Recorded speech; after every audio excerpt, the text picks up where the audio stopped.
So you may have seen in the news that Jeremy Corbyn is saying that he's going to take a legal action against Nigel Farage for defamation. So what's all that about then? Well, it's at very early stages yet, but I thought it gives me an opportunity just to talk about defamation generally and what might be some issues in this particular case. So, what's the alleged defamatory statement? Well, as far as I can see, Nigel Farage was doing a little GB News section. And he made a comment, he was actually having a go at Keir Starmer. And he said Keir Starmer supported Jeremy Corbyn. And he said that Jeremy Corbyn supports anti-Semitic conspiracy theories. Specifically, that Jews run the world. That was the exact quote that seems to be the one that's actionable. It says, basically, Farage said, Corbyn says, subscribes to conspiracy theories that Jews run the world. And that seems to be what's aggrieved Corbyn. So what will have to show?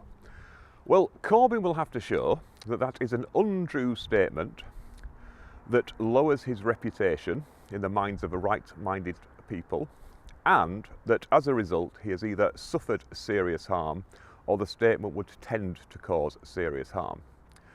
And then Farage can raise certain defences.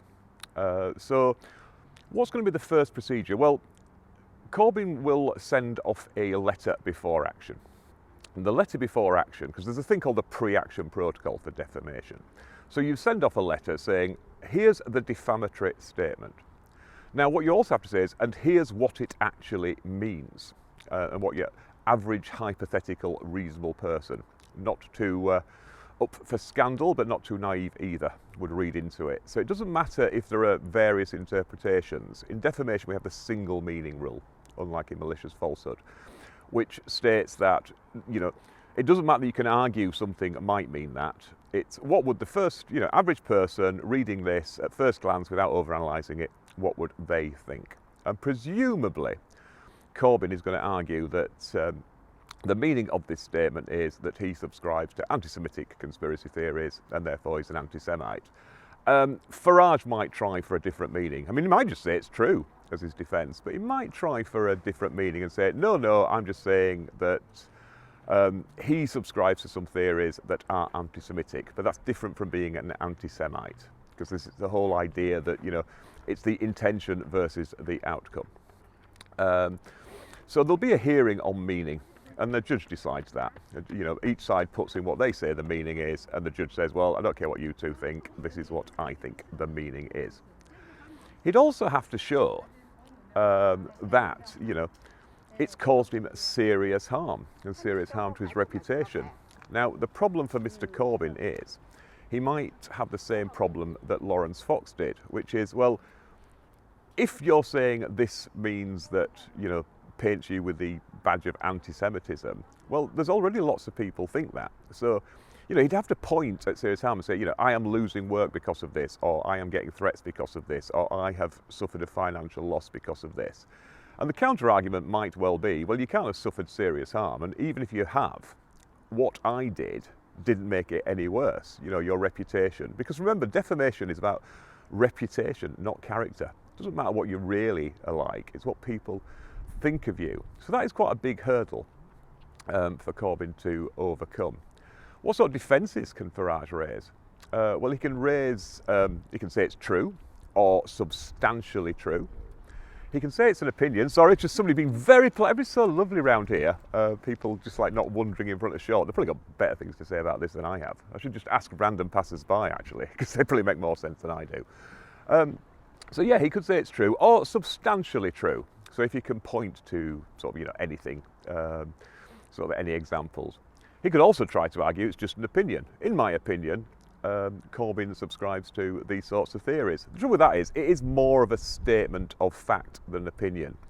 To be a statement of an opinion, you have to first of all show that you're basing the opinion on certain facts, and you have to refer to those facts. So if, for instance, Farage had said, here's something Corbyn once said, or here's something Corbyn once approved of, liking a tweet or something, and in my opinion, him saying that or liking that makes him an anti-Semite, or makes him prone to conspiracy theories. I mean, I think that is a difficult one for Farage, because this is clearly a statement of fact rather than opinion, but no doubt he'll argue that.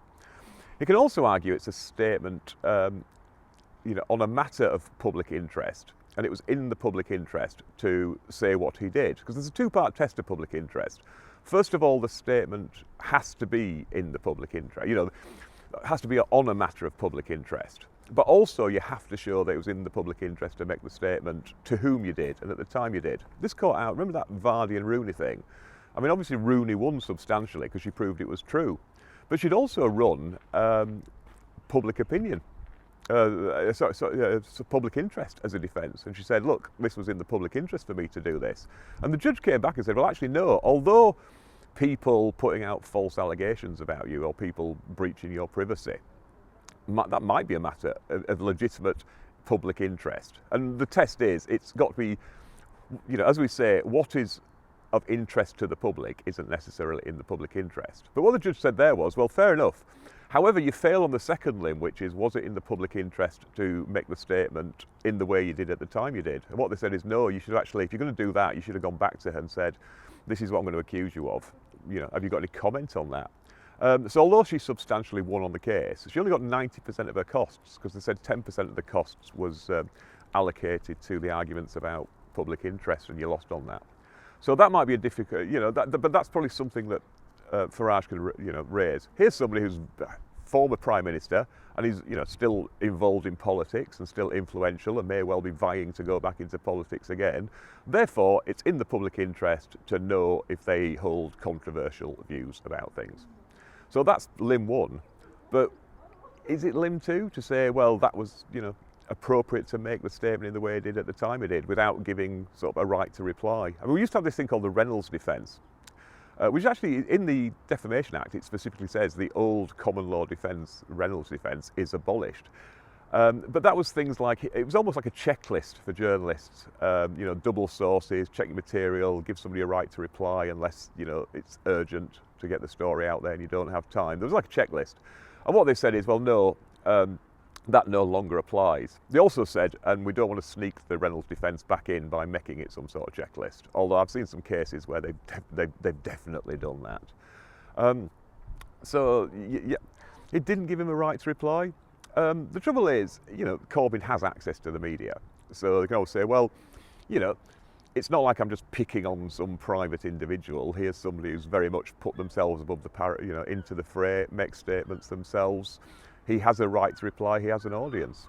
So yeah, that's the situation so far. It'll be interesting to see where this goes. The other thing is, I mean, depending on when the claim is issued, the government are proposing some anti-slap legislation. I just don't think they'll have time to get it through, before the next election. But slaps at strategic litigation against public participation. In other words, people threatening to use defamation proceedings are a common one, but all sorts of proceedings just to shut people up. Excuse me 1 second. I am technically at work today, but I've skived off to do this. So yeah, where were we? What were we saying about? Oh yeah, we were sort of just doing about all the public interest stuff and the defamation. What's going to happen? So the first thing is we'll have this meaning hearing, but it might be it doesn't get there. I mean, it might just apply to strike out on the grounds that this is a slap. He wishes to comment on this, and Corbyn is trying to stop him commenting. The anti-slap proposals from the government aren't very strong, really. They just say things like, if it appears to the court to be, an abuse of process and somebody using legal proceedings just to shut somebody up, then you can strike it out at an early stage. Arguably, that's always been the case, because we have a thing called the Jamil after a particular case, which says that even if technically you've got a good defamation case, you've got an arguable case, and you meet all the criteria, if at the end of the day it doesn't really make that much difference, only 4 people read it or only 4 people are likely to believe it, they say, not only is the game not worth a candle, it's not even worth the wick. I mean, the way they said it was, in the old days, we used to just provide a pitch and a referee and let the parties play whatever game they wanted. But those days are gone now. There's a lot more judicial intervention and case management. So this could get struck out at a very early stage. But we'll just have to see. I mean, I'll do more on this as the story develops, but that's where we are so far. So if you were wondering, I mean, like I say, it's too early to guess, and I tend not to comment about sort of, you know, the merits of cases. I have to say that I used to write a lot of advices for insurance companies for whether they should fund litigation. And if this one came across my desk, my initial views would be, we used to rate them A to F for whether they should fund them. And I think this one's a C at best, which is, it's too hard to tell at the moment. It could go either way. I mean, I do think Corbyn does have some difficulties, but that's not to say Mr. Farage is entirely off the hook. So there you go. As always, hope you found that vaguely useful, vaguely interesting. Oh, I meant to say, please remember to like and subscribe and all that sort of thing. I mean, part of me is not really bothered about it. I'm just grateful when you watch these things. But I have to say, it does help with the YouTube algorithm if you do. So there you go. Where are we today? We're at a place called Heartlands, which is sort of a mining museum. Because I do a lot of filming at, you know, the old abandoned wheel houses. So I thought you might just want to see what they actually look like in their original state. And this is a nice one because this is, I mean, it's not a working one, but it's got all the bits and everything. So what I'll do now is I'll try and get some more photography of that so you can see it. And see you next time.